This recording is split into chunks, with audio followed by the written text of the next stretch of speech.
हाँ, इस नई गहन चर्चा में स्वागत है। आज हम साहित्य के एक ऐसे पन्ने को पलटने जा रहे हैं जिसकी स्याही अ, दशकों बाद भी हमारे समाज की कड़वी सच्चाइयों से गीली है। और वो रचना है मुंशी प्रेमचंद का अत्यंत प्रसिद्ध और मार्मिक उपन्यास निर्मला। जी, निर्मला।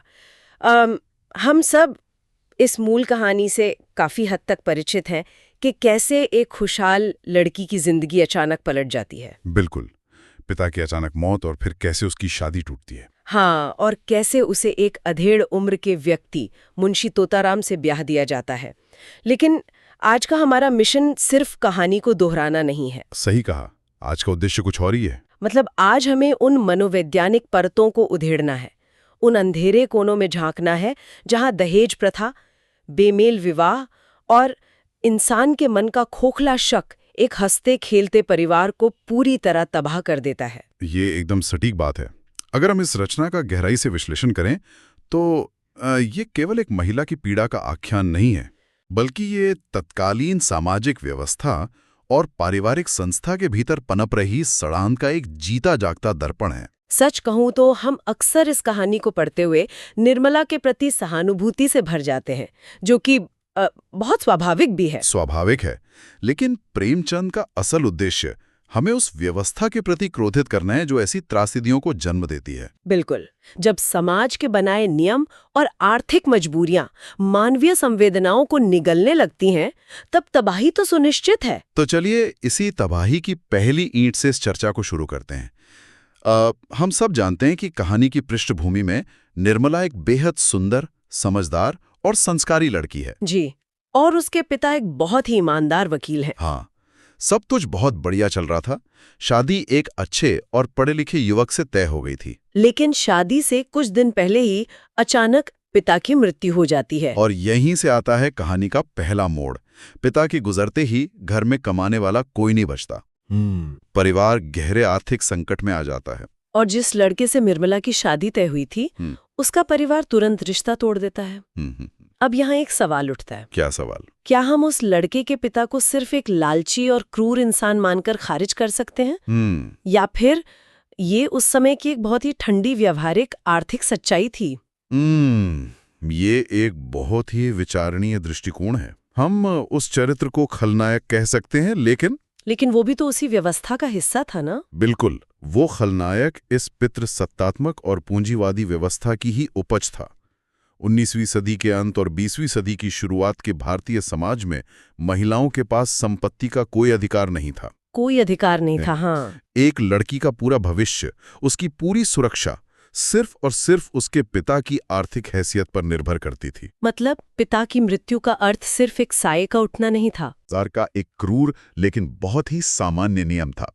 बाप रे, लड़की के संस्कार, उसकी शिक्षा, उसकी सुंदरता, ये सब दहेज की भारी रकम के आगे बेमानी हो चुके थे। एकदम बेमानी। यहाँ इंसान की कीमत को सिक्कों में तौलने की जो अमानवीय परंपरा है, प्रेमचंद उस पर सीधा प्रहार कर रहे हैं। और इसी अमानवीय परंपरा का सारा दबाव निर्मला की माँ पर पड़ता है।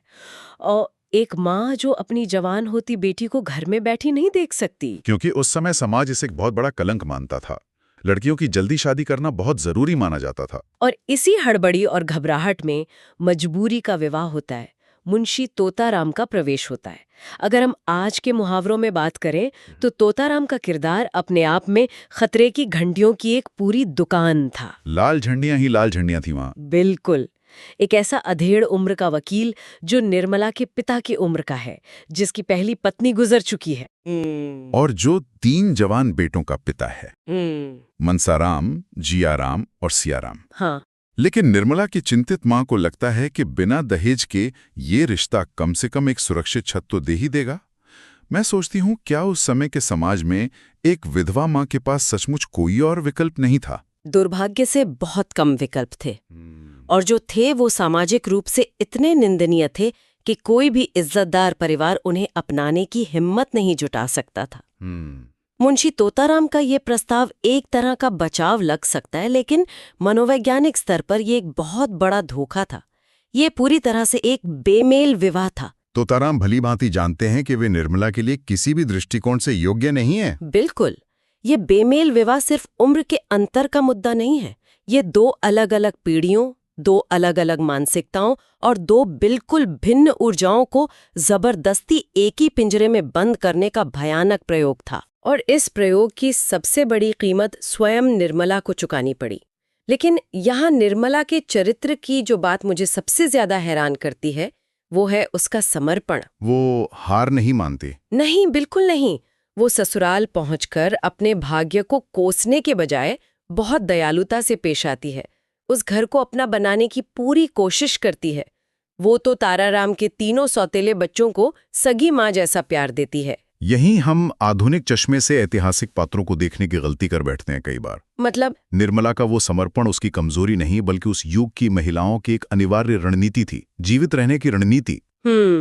उसे बचपन से यही सिखाया गया था कि ससुराल ही उसका अंतिम सत्य है। और अब यहाँ सबसे जटिल मनोवैज्ञानिक समीकरण जन्म लेता है। तोताराम का सबसे बड़ा बेटा मनसाराम उम्र में लगभग निर्मला के ही बराबर था। हाँ, दोनों एक ही पीढ़ी के थे। उनका दुनिया को देखने का नजरिया एक जैसा था। इसलिए स्वाभाविक रूप से उन दोनों के बीच सम्मान और स्नेह का एक बहुत ही पवित्र रिश्ता पनपता है, जहाँ मनसाराम निर्मला को अपनी माँ की तरह आदर देता है। और यहीं से इंसान के दिमाग का जहर अपना काम शुरू करता है। मुंशी तोताराम, जो पेशे से वकील हैं, जिनका काम ही है अदालत में सबूतों और तर्कों के आधार पर सच को साबित करना। लेकिन कितनी अजीब और विडंबनापूर्ण बात है कि जो आदमी बाहर इतनी तार्किक बातें करता है वही अपने घर की चारदीवारी के भीतर पूरी तरह से अतार्किक हो जाता है, अंधे शक का शिकार हो जाता है। तोताराम के मन में निर्मला और मनसाराम की एक समान उम्र को लेकर एक गहरी बेचैनी और अविश्वास पैदा होने लगता है। आखिर ये शक पैदा कहाँ से होता है? ये शक पूरी तरह से तोताराम की अपनी गहरी असुरक्षा की भावना से पैदा हो रहा है। प्रेमचंद यहाँ पुरुष के अहंकार और उसकी हीन भावना का बहुत ही बारीक मनोवैज्ञानिक चित्रण करते हैं। तोताराम हर सुबह आईने में अपने ढलते हुए यौवन और सफेद होते बालों को देखते होंगे। जब इंसान का मन अपनी शारीरिक या मानसिक कमियों से भयभीत होने लगता है तो वो अविश्वास को जन्म देता है। जबकि निर्मला और मनसाराम के बीच कोई भी गलत भावना नहीं थी, एकदम निर्दोष रिश्ता था। तोताराम का ये शक मनसाराम या निर्मला के किसी व्यवहार का परिणाम नहीं था। ये तोताराम के अपने अपराध बोध और इस सच्चाई को स्वीकार न कर पाने का परिणाम था कि उन्होंने एक जवान लड़की का जीवन बर्बाद किया है। वे अपनी कमियों का ठीकरा इन दोनों मासूमों के चरित्र पर फोड़ रहे थे। ये बहुत ही भयानक स्थिति है। एक घर जो बाहर से बिल्कुल सामान्य दिख रहा है, उसके अंदर घुटन का ऐसा माहौल बन चुका है। शक का चश्मा ऐसा होता है कि एक बार आंखों पर चढ़ जाए तो हर चीज पीली ही दिखाई देती है। एक दिन मनसाराम और निर्मला का साधारण रूप से बैठकर बात करना भी तोताराम को बर्दाश्त नहीं होता, और इस अंधी शंका के वशीभूत होकर तोताराम एक बहुत ही कठोर निर्णय लेते हैं। वो तानाशाही फरमान जो इस पूरी कहानी का ताश के महल की तरह ढहना तय कर देता है। वे बिना कोई स्पष्ट कारण बताए अपने ही बड़े बेटे मनसाराम को घर से निकालकर पढ़ाई के लिए हॉस्टल भेज देते हैं। जरा सोचिए, उस घर के भीतर का सन्नाटा कितना चीखने वाला रहा होगा।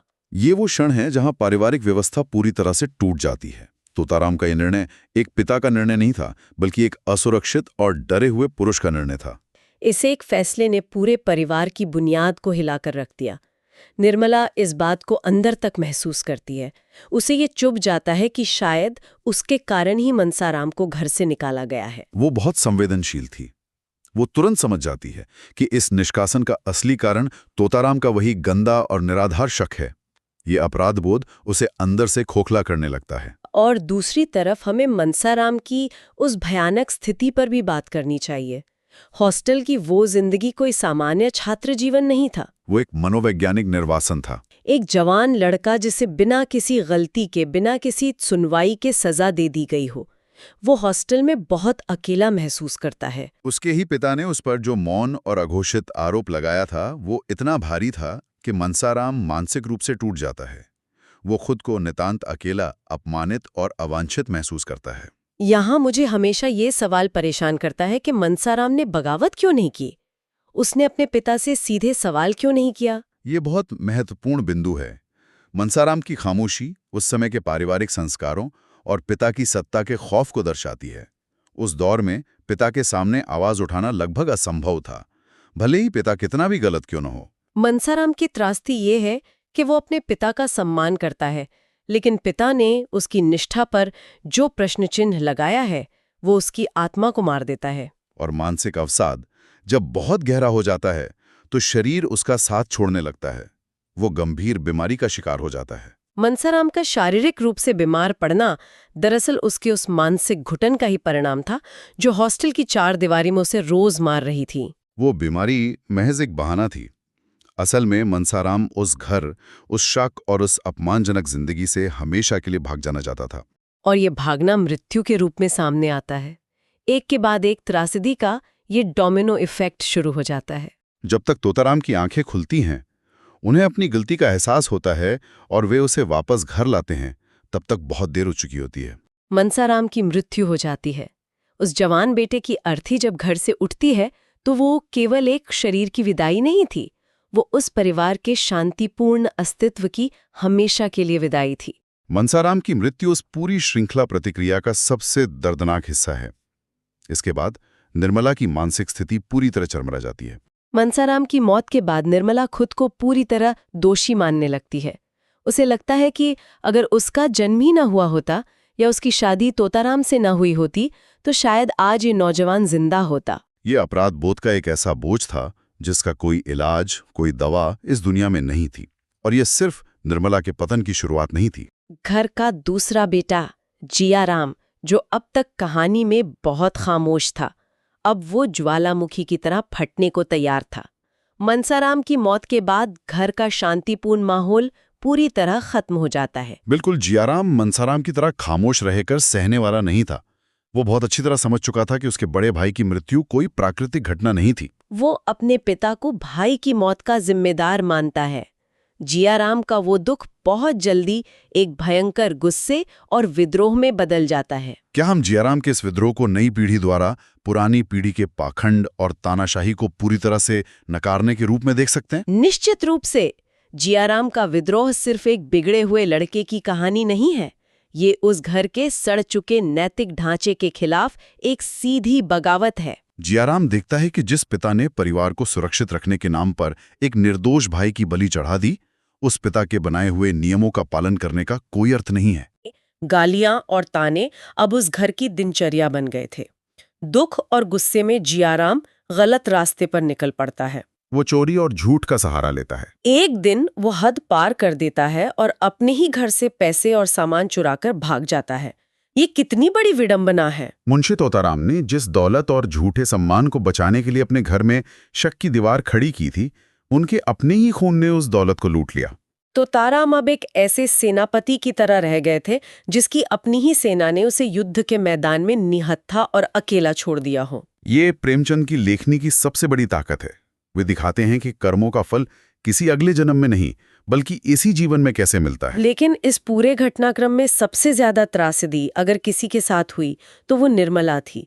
निर्मला का जो अंत होता है वो सच में दिल दहला देने वाला है। कहानी के अंतिम चरण में हम एक ऐसी लड़की को देखते हैं जो शुरुआत में जीवन से भरी भी थी और अब वो अंदर से पूरी तरह टूट चुकी है।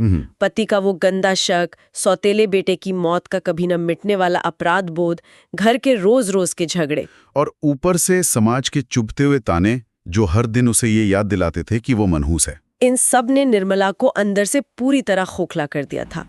इसी भारी तनाव और दुख के कारण वो कमजोर होती गई और अंततः उसकी मृत्यु हो गई। उसका शरीर इस मानसिक तनाव को और नहीं झेल पाया। हमें ये निष्कर्ष निकालना ही होगा कि निर्मला की मृत्यु कोई प्राकृतिक मृत्यु नहीं थी। ये एक पितृसत्तात्मक समाज द्वारा की गई एक संस्थागत हत्या थी। बिल्कुल सही।